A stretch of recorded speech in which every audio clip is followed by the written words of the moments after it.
Welcome back to the Aliens and Angels podcast. Welcome to 2025, the year things finally start to fall into place.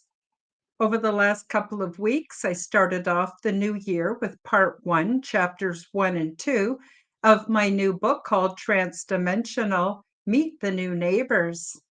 And so please do go back and check out the replay so you can get caught up on how far we have progressed through the book so far.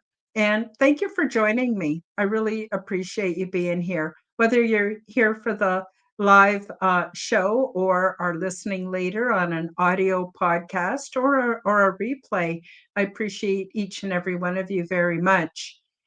Now, today we'll continue to read and discuss Part 2, Chapter 3, Intergalactic Resettlement. And for those of you who have already purchased your copy of my book, please feel free to follow along and add your comments and ask me questions arising from the content. And if you do not yet own your own copy, the links for both the Kindle and the paperback versions are featured below in the description. All of my links are featured below, and I want to thank you in advance for liking, commenting, subscribing, and please do share my content with your friends. And I'm very happy to announce that channel memberships are now available, so you can help to support my channel, but also receive my perks.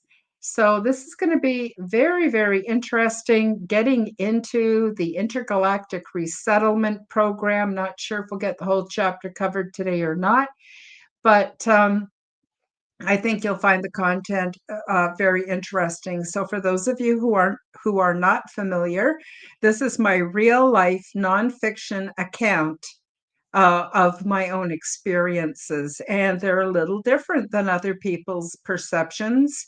And I think that's okay. I think that the differences in our experiences are actually complementary and not competitive. And again, I don't expect you all to believe everything I say. Instead, I would very much like you to glean the teachings and learnings from my experiences, because that's the true purpose of my book. I don't need anyone to believe me. Doesn't matter. I know what I experienced and what I didn't, and I'm happy to share what I learned, which I think is the really important part. Humanity's not doing too good. I got to tell you, there's a lot of problems in this world, and it doesn't have to be this way. And so by looking towards my experiences with the extraterrestrials, you will see that it's not that hard for us to start making positive changes in our own life, and how that spills over to our societies, our communities, our nations, and the world at large. So yeah, I'm just going to check. Oh, hi, alien believers. Nice to have you join me. As my name, I'm a believer. That's awesome. It takes courage to come out and say I'm a believer. You know, there are a lot of skeptics out there and trolls and just people who don't like having their take on reality challenged. And every time we come out and we start talking about our experiences, we're actually challenging that mainstream narrative. Personally, I think it's a very good thing, because the mainstream narrative needs breaking apart, you know, and that is basically we have to tear down before we can rebuild. And so, you know, that's what I think. So I'll try to keep an eye on the chat here. And I've got my book here. And if you haven't got yours yet, it's there's a link in the description below. And the first uh, part of the book is chapters 1 and 2, where I get into what my perspective is, and also I get into a fair amount of detail on my paranormal life and the things that I think um, led me to my extraterrestrial experiences. Alien Believer says, seen a spaceship at age 18. I'm now 61. Yeah, it seems like a lot of us are coming out in our 60s. I am also in my 60s, and took me a long time actually to be able to process my experiences so that I could then start to share them in my book. So I'm just going to go to chapter 3. Also, there's images in my book so that you can get an idea of what the ET beings that I had my experiences with look like. And I hope that helps to reduce some of the fear. I'll just show you in the back of the book, I have quite a few images um, to help you to basically illustrate my experiences and to show you what these beings look like. Some of them look very much like us, and some of them look a little different.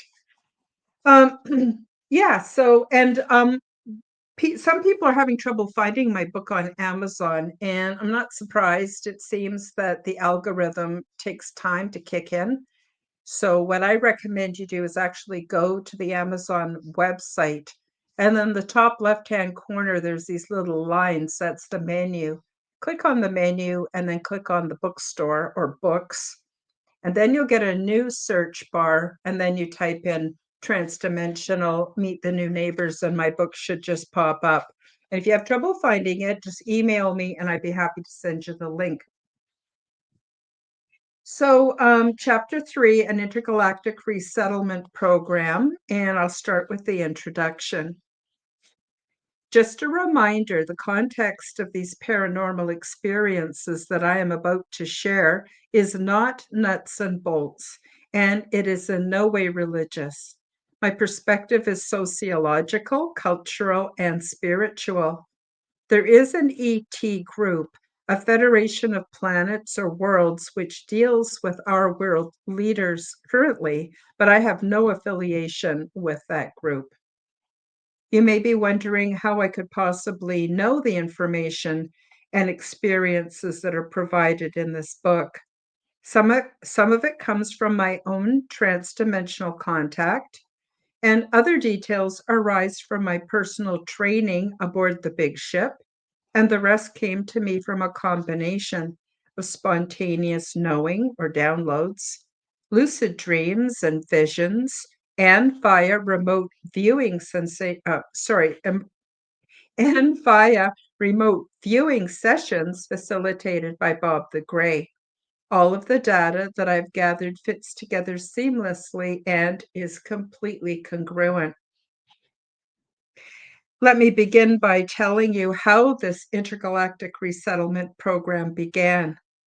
The ancestors of my ET friends started out as a rogue breakaway group who knew that negotiating with world leaders of dystopian societies on planets like Earth rarely benefits the private citizens.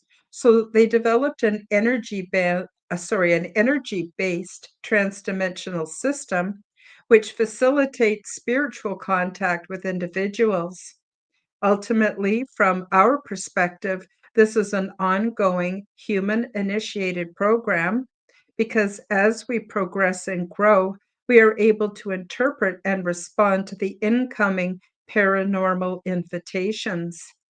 In addition, the beings on the big ship who host the intergalactic resettlement program are not part of the secret space program, and this is only one of many possible relocation initiatives that are facilitated by various ET groups.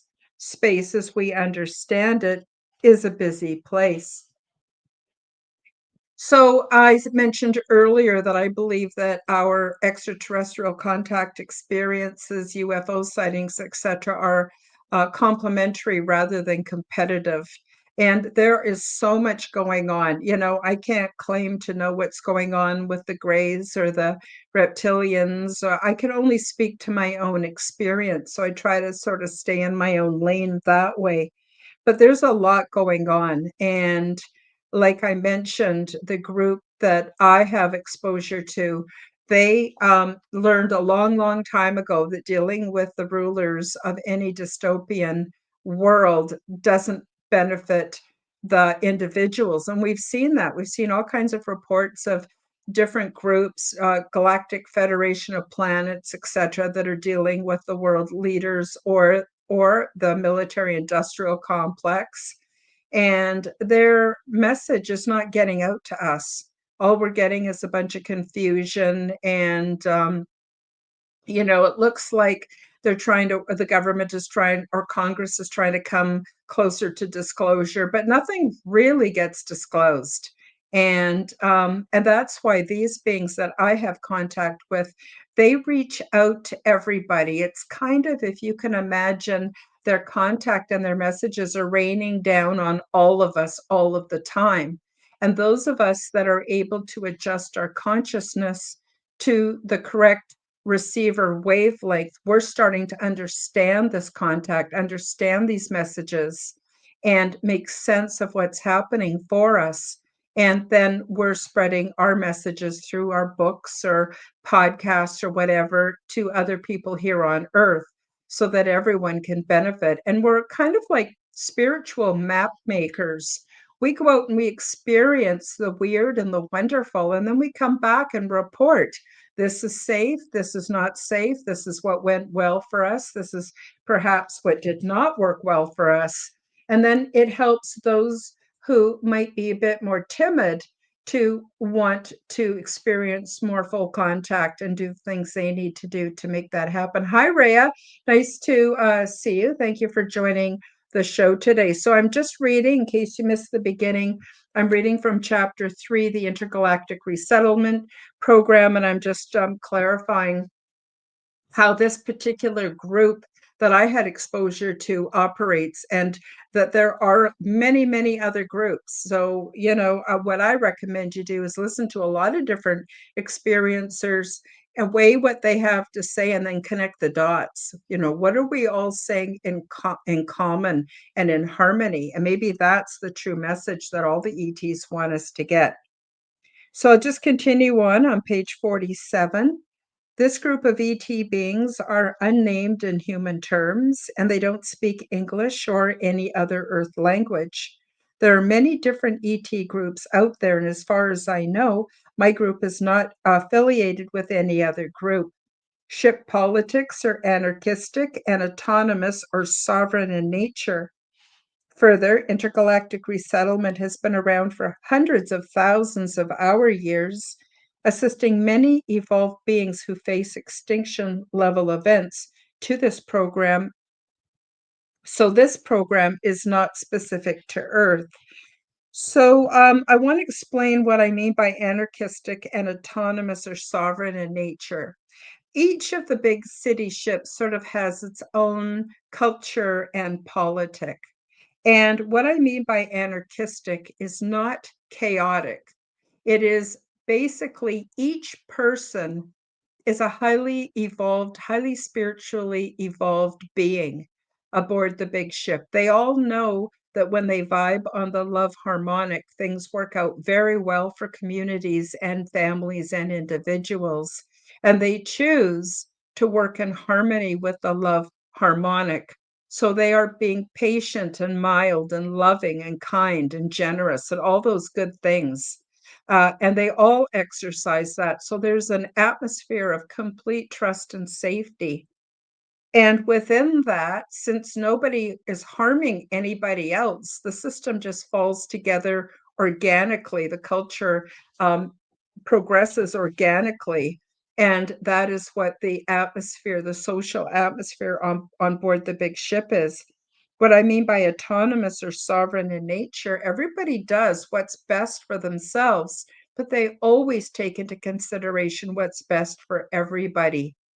So although they have themselves within their center of the circle of their care, they also include the complete community before they decide what they will and will not do. And that just forms, like I mentioned, very beautiful, peaceful, and harmonious community. So they don't need a leader to tell them what to do. They're not hive-minded. They don't need, to have a hierarchy. It doesn't exist above, aboard the big ship. Alien Believers says they have found heaven in their space, always and forever. Yes, yes, that's a very good way of describing it. So I'm going to, as much as possible, read out the comments in the live chat because a lot of people will be listening to this on an audio podcast later on. I want them to benefit from the comments that come in, from the live chat as well. So I'll just continue page 48. For those of you who have your books, you can follow along. These beings also offer those of us who are ready a training program involving scientific expeditions to planets that may be eventually resettled. These planets that we visit have everything established in perfect balance except for humanoids. More about this further along. So basically, there are billions and billions of planets. Think of them as being created habitats. They have everything, fresh water, atmosphere, fish, birds, bugs, everything is there, but no humanoids. Humanoids are created beings, as I will get into a little bit later in the book, and they're placed in these habitats. But first, scientific expeditions are conducted so that resettlement happens in a way that doesn't disrupt the biosphere, so that they can immigrate to these planets in complete harmony with the living creatures and plants and things that are already there. And that makes sense with advanced populations. You would expect that. Let me be clear, ET is not here to rescue us or solve our problems. They are waiting for us to solve our own problems, come into power personally and collectively, and begin a new way to manage things here on Earth. We will eventually stand up for our personal and collective sovereignty and reject three-dimensional social, political, economic constructs. And evolving Earth people are welcome to make contact with ET whenever they are ready. So I already talked a little bit about that. If you missed the beginning of the show, you might want to go back and catch up on the part you missed in the replay, which will be posted very soon after I complete this show. Motivated by love and compassion, these beings sometimes make themselves available for near extinction or extinction level events to provide extraction and resettlement. Planets are not the safest places to live. Natural extinction cycles are common, and in our case, this is the 5th reseeding of Earth, which means that it's been repopulated by humanoids at least 5 times. If we are faced with an extinction level event, some of us may be taken, and if so, we may be able to take our loved ones with us if they wish to come along and accept evolutionary ways of thinking and being. So those of us who have put away our warring ways, step aside from the drama, are peaceful, loving beings. If an extinction level event were to happen, ET very likely will come and rescue some of us. Not all, some. They're not going to transport the infection of dysfunction and psychopathy off of planet Earth and onto other worlds. That's not going to happen. So those of us that have made ourselves peaceful, loving beings, we will likely, I can't promise, I don't even know if I myself would be taken, but quite likely we would be given the opportunity for resettlement. And we can bring our loved ones with us. That can include our pets. That can include family, our best friends, whoever is going to be a good fit to resettlement, we can bring with us. These are very loving, caring, generous beings. Further, some of us can personally participate in resettlement should we as a collective not come into our power and make the changes necessary to create balance and harmony here on Earth. Those who take responsibility for their personal development and sovereignty may be offered a chance to relocate to a new world because they have skills and ways of being that will not cause harm and will have value to the resettlement process. There are many things we can do. We can develop our own psychic skills and we can call in our guides, angels, and other spiritual truth providers for assistance. And eventually, we must learn to do this.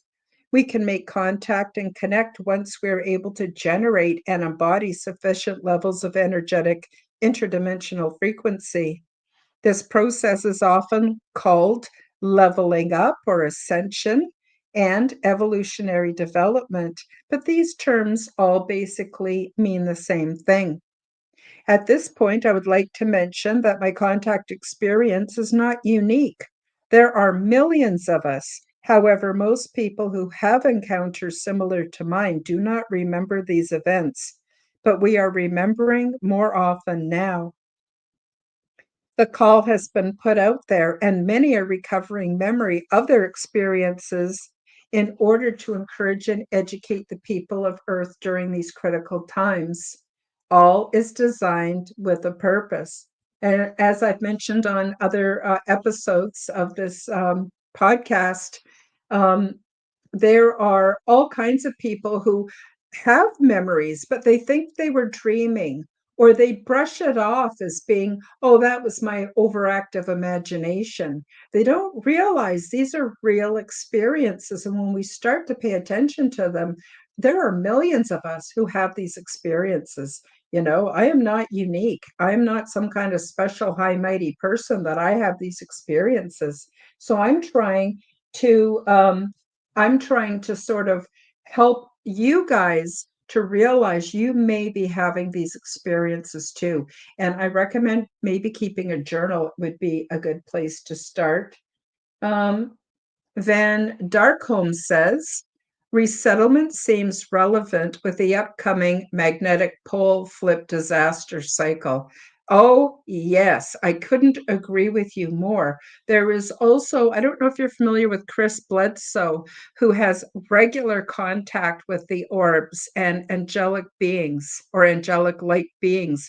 He also says that if we don't change our ways, and now, personally and collectively, there's going to be a solar flash that could put an end to all of us. And when he talks about that, it reminds me a lot of what they call the Adam and Eve story. I don't know if you folks have heard about that. I think it can be found on the CIA website. Um, yeah, I mean, basically, things can't go on the way they are forever, especially with us using the technologies that we now have at our disposal. And then, of course, like you said, the planet itself is reacting. It goes through cycles. And that's why, actually, a lot of ET beings don't even live on planets. They live on city ships. But I'll get into that a little bit later. So the purpose and features of the pre-settlement program. So this is the program that I was trained and had experience with. Aboard the big ship, they offer a pre-settlement program, a resettlement program, and immigration to interdimensional space life aboard city ships. There are also exopolitical ambassadorship positions, which may including the downloading of our earthly experiences into their data bank memory system. As an exopolitical ambassador, I frequently give reports and input from my personal human perspective because they value my point of view and indeed all frames of reference from humans. This is why there are so many of us who experience this kind of transdimensional contact. So the exopolitical ambassadorship is generally done while we're sleeping. It's done through what we would consider remote viewing or astral projection or lucid dreaming, and they want to hear from us. So they're downloading our perspectives onto their massive um, memory bank system so that they can basically weigh out whether or not they want to be in contact, how much contact they want to have, should they come and interfere with us to save us or not, or whatever. And so many, though, don't remember or think they were just having dreams. So again, I recommend a dream journal for those of you who think you might be having contact while you're sleeping. Examples of humanoid influenced ET initiated and natural disasters that destroy intelligent bipedal populations can include diseases, planetary changes and growth, culling by some domestic or ET races, the re-terraforming of the planet, as well as other various nefarious agendas. My ET friends are not involved in any of these intrusive processes. So, like I mentioned, some of this, diseases and even things that affect the health of our planet, can be even human initiated. Well, we've already seen some evidence of that, haven't we? Oops, I'm just going to see. We got a comment here from Rhea. Rhea says, "Thank you, Karen, so much for sharing. Your information is activating other star seeds. Question: the way you travel to those places, I hope you don't have any physical impact, right?" Not sure what you mean there, Rhea. Now, if you're talking about the way that I travel to the big ship, I travel in a number of ways. One way is through lucid dreaming or remote viewing, astral traveling, which I think are all aspects of the same thing. But I also have had a transfer of consciousness.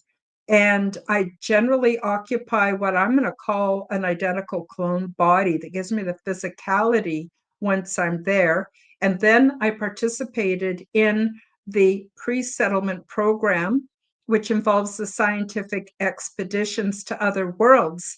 Now, the image behind me is also found in my book, and I have had experience to go down to worlds that were resettled so that I could get an understanding of what that might look like.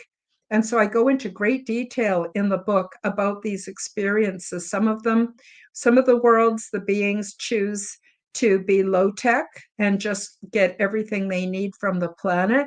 And some are very high tech, depending on, I guess, how dangerous or extreme the weather patterns are, things like that. So, when we go down, as I will mention later on in the book, these expeditions are very, very carefully executed. We go to very small quarantined areas, and I think we might be able to cover this. So I'll just get back to reading. Okay, I read that. Okay, so further, when a planet has been naturally terraformed or is re-terraformed, it has everything we would expect to see on a healthy world, including the animals, insects, birds, fish, plants, oceans, forests, etc., in perfect balance. But there are no established humanoid populations. Everything is there for optimal success: food, plant medicines, and natural opportunities for education. In the past, Earth was seeded with uncolonized humans several times by intergalactic resettlement programs, and off world initiated relocation results are very different than the human expatriation endeavors as historically seen here on Earth. So everyone's familiar with the stories of colonization of the New World here on Earth. Well, these resettlement programs are nothing like that. Absolutely nothing like that. There's no oppression. There's no infusion of religious beliefs. There's absolutely none of that. Just going to say hi to Git or Giddy. Not sure. Sorry if I'm butchering your name. Hello from Copenhagen, Denmark. So glad to have you join us. Welcome, welcome. I'm just finishing up page 49 of my book, Transdimensional: Meet the New Neighbors. Please feel free to post your comments and your questions. Humanoids are created beings and are sometimes placed on worlds as benevolent, intergalactic, or interdimensional genetic experiments. But more often, and as my experience shows, beings start over and resettle because they want to. Sometimes their planets become inhospitable, or a social experiment needs a place to unfold, or something where the humanoids are already highly evolved and they personally choose to be relocated. So we've already talked about, the pole shifting and the solar flash that may be happening here on Earth. Well, then personally, I would be very happy to be relocated to a pristine, beautiful new world and start over.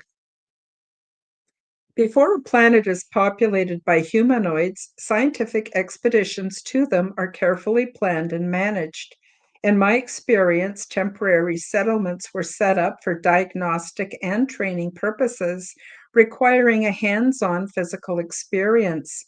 Before we would arrive, a quarantine area was set up around the camp location and training area to protect the ecosystems and maintain the balance and integrity of the biosphere. We would scout out this area and collect data, but I did not personally interact with any wild animal species while participating in this work. I initially expected that these beings would be so advanced that they wouldn't need to do the hands on discovery. But I found out that they want us to have that real physical experience so we can learn about the different worlds for ourselves. After quite a lot of training aboard the big ship, we were divided into teams, issued notebook tablets, which were pre programmed to collect specific data, and then we went down to the planet to do the real hands on work of investigating and data collection. The notebook tablets were interesting. They were between the size of a cell phone and a notebook tablet as we experience them today on Earth. They were made of clear glass or crystal or some kind of plexiglass or similar transparent material. They had no ports or dials or buttons. They were rectangular in shape and slightly rounded on the corners, and they were very, very lightweight. These tablets were used to gather data and record diagnostic information, frequencies, images, and sounds. And when used to access data, the images were displayed on the screen as flat or as 3D holographic representations, whichever best suited our learning experience. Each tablet was pre-programmed for the tasks we were assigned to do while on the expedition, and instead of manually inputting the data, the tablet itself did all of the recording. These screens are also equipped with a telepathic interface, so we could record our thoughts and feelings while we worked. All the while, I felt that I was very physical during these experiences. I didn't feel like I was disembodied or astral traveling or remote viewing. In contrast, I've also had experiences doing the ambassador work where I did not feel like I was in my body. But this was really a physical experience with eating foods, bathing, and doing the work, which was physically demanding at times. All of my senses were fully engaged. The planets we explored had everything needed for life and all kinds of life as we would expect, except no humanoids yet. Our mission focused on finding the very best way to resettle without disrupting the harmony of the biosphere. While present on these planets, we lived very simply. In preparation, each group took turns designing the camp where we would stay and then assembling them upon arrival. Small huts, cabins, or sometimes tents that we shared. Everything we used was very plain and utilitarian. Temporary dwellings were made from the natural materials we found in the area, or we used tents that we brought with us.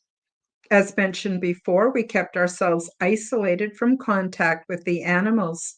I believe this is because animals, especially mammals, have a cellular and instinctual memory which lasts for many generations. We wanted everything left as untouched as possible until permanent resettlement occurs, and then humanoid contact can take place gradually and gracefully. While we were there, We ate local raw foods naturally grown on the planet, and we took our meals together in a large tent. I remember one time I was helping to unload one of the small anti-gravity pickup platforms, which held an assortment of wild fruits and vegetables from the area. I selected my favorite vegetable, or it might have been a fruit, which looked like a large fresh fig as big as a watermelon with a slight sweetness, and it was very juicy. Its skin was mottled red and the interior was bright green, and it was soft and easy to digest. Being a foodie, I enjoyed this part of the mission very much. At this point, I would like to give an intergalactic perspective on food. While we are all more or less vegan while we're on the big ship, unless beings bring animal products with them, which they likely would share, omnivore options are available for those who settle on a specific planet permanently. In this case, domesticated and wild plants and animals used as food are treated with love before the slaughter and are selectively and skillfully culled from healthy, abundant wild populations. This might sound strange, but we make agreements with the plants and the animals we plan to eat and recognize them as sacred gifts. And humanoids who respect and love their food do not enjoy the kill, but find it necessary to sustain life. As above, so below. Similar to here on Earth, there is no one way of eating that makes sense to all beings. Ultimately, there are three primary purposes for all food, whether it's plant or animal: to reproduce, to add to the balance and the harmony of the planet, and to serve as food for other beings. Every living thing has feelings and awareness. Here on Earth, there have been many experiments proving that plants have consciousness and know when they are about to be killed. When they witness other plants being cooked, human-placed sensors indicate their stress. Other experiments include communicating with plants through music and two-way sensors, and in these cases, the plants actually communicate by transmitting their own musical arrangements. Further, plants are the most innocent of creatures, and it is important to recognize their sacrifice. I have been condemned by dogmatic vegans here on Earth for saying this, but this is my truth and my experience. Besides enjoying the edible plants on the various planets, we also experienced some rest and leisure time. While on one expedition, I remember bathing with my friends in natural hot springs, which issued forth from rock cavities in the side of a mountain. This was so tranquilizing and it felt so good.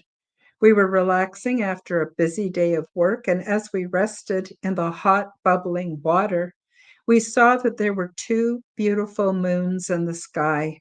It was very peaceful, soothing, and enjoyable. Since the moons were not superimposed, they caused a bit of an optical illusion, and we tried to guess which one was closer. One was large, riddled with huge craters, and slowly rotated as it leisurely moved across the sky. We noticed that the other moon was smaller, smoother looking, and it moved at a faster pace. This made for an interesting puzzle. Overall, the work we did while on planet was awe-inspiring, but not that difficult. We just gathered data, scanned plants and insects, etc., with our tablets, and we worked quietly together. We also gathered food and water from the surrounding area, ate our meals together, and took time for rest and relaxation in the evenings. We slept in simple sleeping bags or on cots or uncomplicated bedding made from the natural vegetation. We bathed in springs, lakes, and rivers. These expeditions lasted from a couple of weeks to a month, and the only thing missing for me was our exploration of more outside of the quarantine area.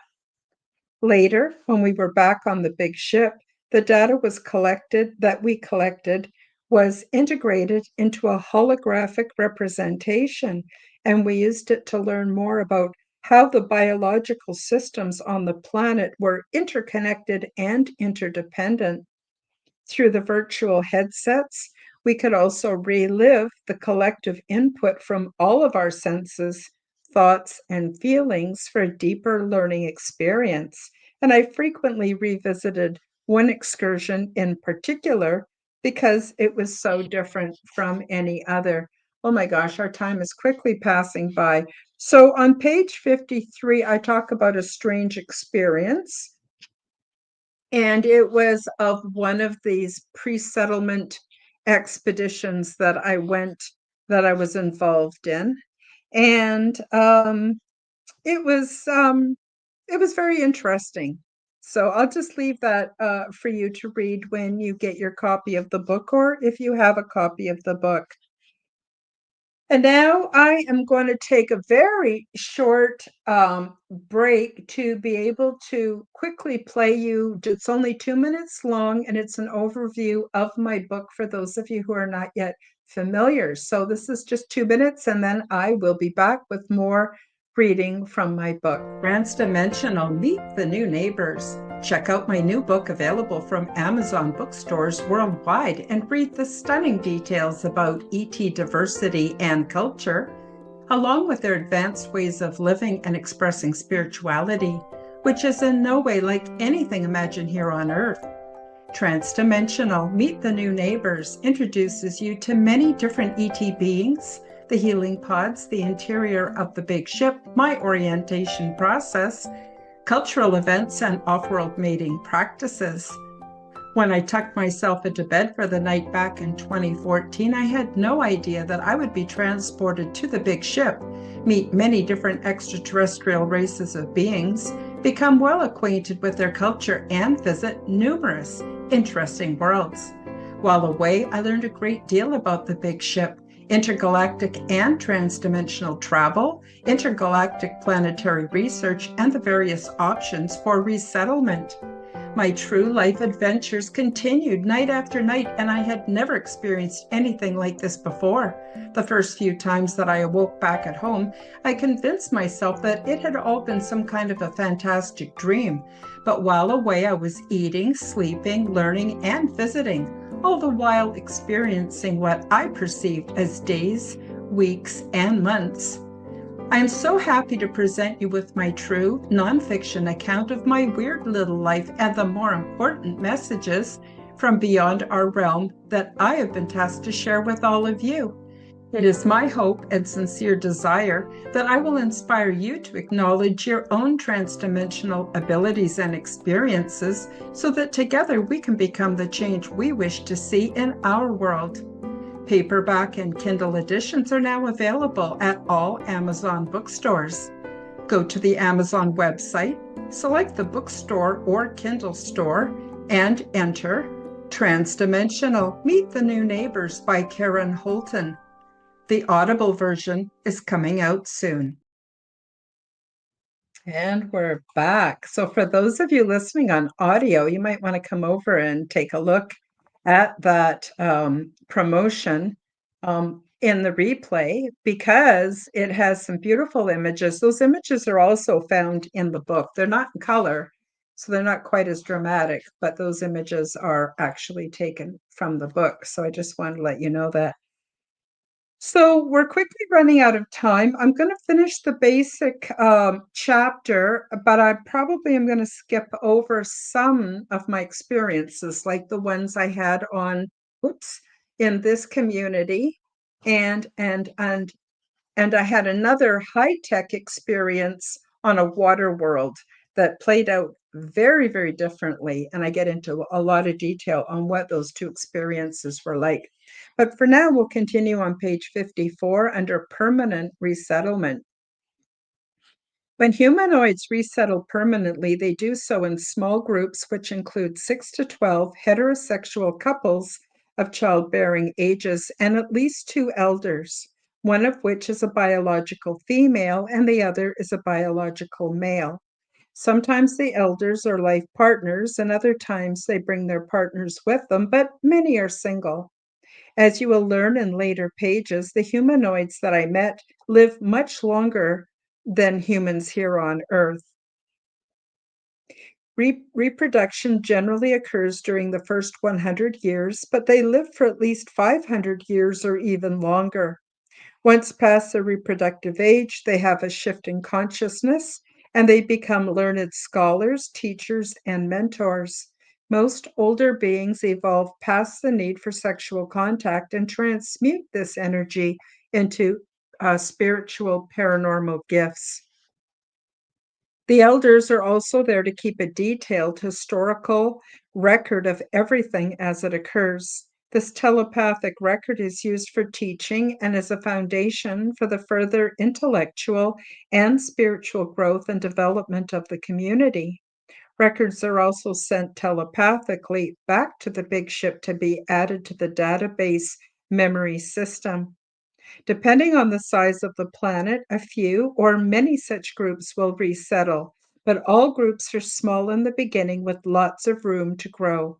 Each group brings with them a healing pod, and you will learn more about these later in the book. Basically, humanoid beings cannot just resettle to a different planetary environment without a way to recondition themselves. Life on each planet and even life on the big ship requires adaptation to the subtle and not so subtle variations in atmosphere, gravity, nutrition, seasonal cycles, and frequencies, etc. The healing pods allow for healing and adaptation. Generally, once resettled on a planet, the second or the third generational offspring are born with the adaptations necessary for health and survival, and will only use the healing pods for recovery from accidents since illness is very rare. If members of the same family wish to settle on one specific planet, they are assigned to different groups to protect the genetic health of their core community. As these populations grow, they will eventually spread out and form indigenous groups, clans, and tribes. Due to the wisdom of the elders, there will be no such thing as tribalism, violence, war, or colonialism. Remember, these beings are at our next level of development and they have long since put destructive tendencies behind them. Further, when humanoids resettle, they choose the level of technology that they will bring with them. But each group who resettles on a specific planet will all share that same level of technology or lack thereof. Some choose to bring no technology with them except for their spiritual gifts. They desire a clean start with everything they need and use coming from the planet itself. And this challenge is what they desire. They do, however, bring one healing pod per group, as I mentioned above, but in this case, they are no longer used once the entire population has fully adapted to their new home. Those who choose little or no technology and resettlement are placed onto worlds that have milder and more stable climates. Food and natural supplies are plentiful, and there are fewer risks to life or limb. When the big ship We on the big ship assist with resettlement for as long as needed until the groups are confident of their independent success. Since everyone is aware of the transdimensional nature of reality, what we might consider to be long range communication is facilitated by the advanced telepathic abilities of the elders, and any requested assistance is always accommodated. There is no one correct way to resettle, and most choose a level of technology that falls somewhere in the middle. Some technology to make things easier and for more comfortable living. Some request a clean break from their source civilization, while others like to stay in touch. There is a lot of free will and free choice amongst those who wish to relocate. Before permanent resettlement can occur, these beings spend much time learning about and participating in the pre settlement expeditions to learn everything they will need to know beforehand to ensure their success. They are never just dropped off to fend for themselves. As I mentioned before, we on the big ship assist with resettlement for as long as needed until the groups are confident of their independent success. So then on page 55, I get into a low-tech community experience where I visited a world very much like the one in the background. It was very beautiful. The people were very peaceful, very beautiful, wonderful, wonderful experience. I describe a full day that I spent mostly with the children and what we did and what we ate. And it was just a wonderful experience. I can't wait to share that with you when you read the book. And then after that, on page 59, I get into a high-tech community experience. So this was very, very different. I did not actually enjoy it. It was on a water world, and the homes are built in such a way that they can actually be taken down deep into the ocean because the weather can be quite unstable at the surface. And then they can raise their homes back to the surface, when the weather calms down. And they also have large aquatic beings that live on that planet that are indigenous to it. And so there's quite a lot of effort put in by the beings who have resettled there to learn how to cooperate with and get along with and communicate with these other large aquatic non-humanoid beings that live there. And so I get into all of that also. Then on page 61, I'll just finish up resettlement to avoid extinction. And I think a lot of you will be interested in hearing about this. There is a different process for those who face extinction level events and are evacuated from their home worlds for this reason. But as I mentioned before, not everyone is removed from danger. As in the case of contemporary Earth, not everyone has advanced sufficiently to become the kind of being to add health and harmony to city ships or settled planets. Out of a population of about 8 billion people, only 1 to 10%, that is about 80 million to 800 million people, will be ready to and eligible in the near future. This precaution prevents social contamination of worlds already populated by peaceful, loving beings who ensure their own harmonious success in life. I do not know how the evacuees are or will be transported. These beings have advanced transdimensional technologies that we can't even imagine. If ships are used, there will be too many people to be temporarily housed on a single large city ship. It may require many ships, but then once evacuated, there are planets that are already populated by beings who are ready to receive the evacuees.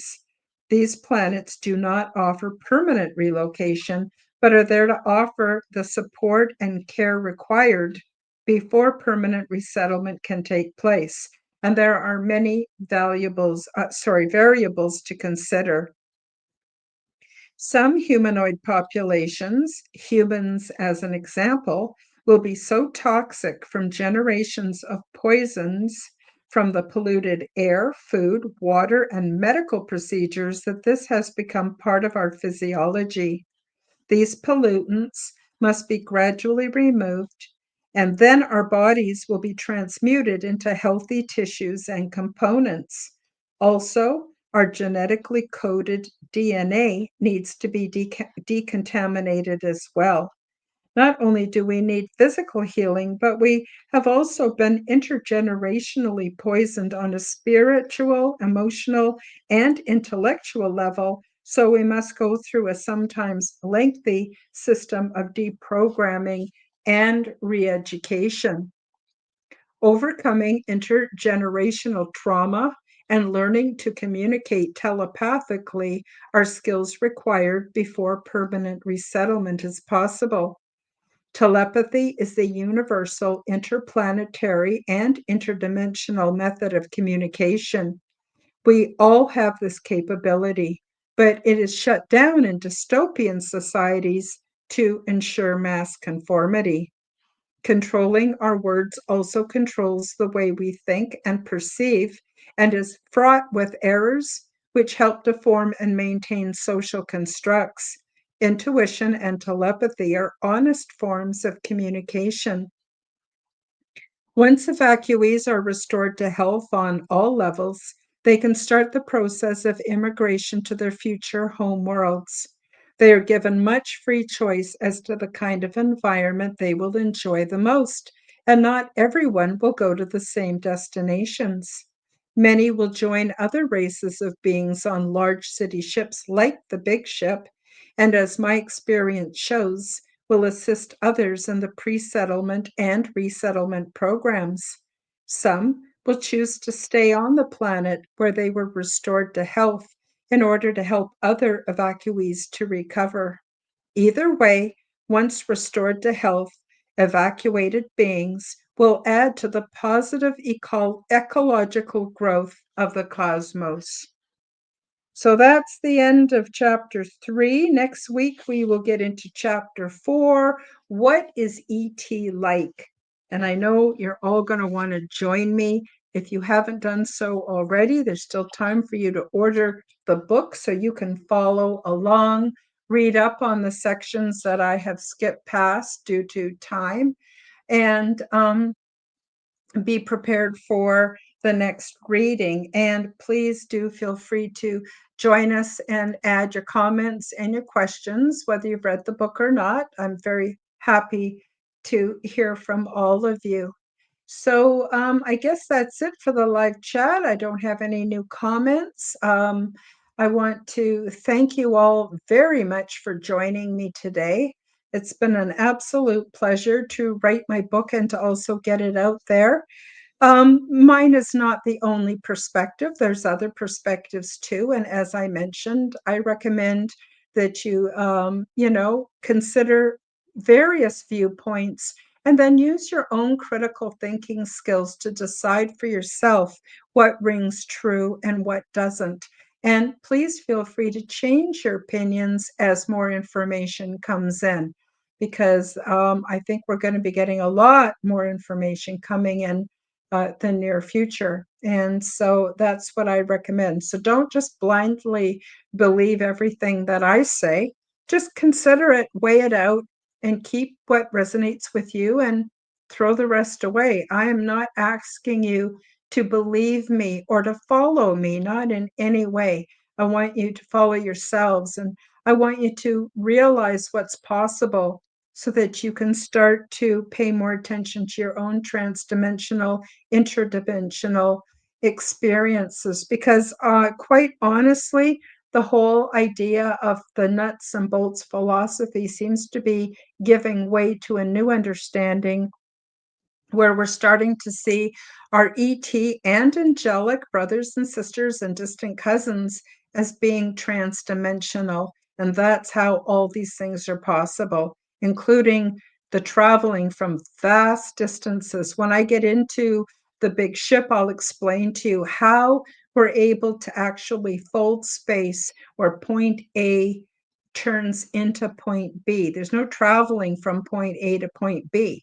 We just transmit ourselves from one point to another, and how that is possible.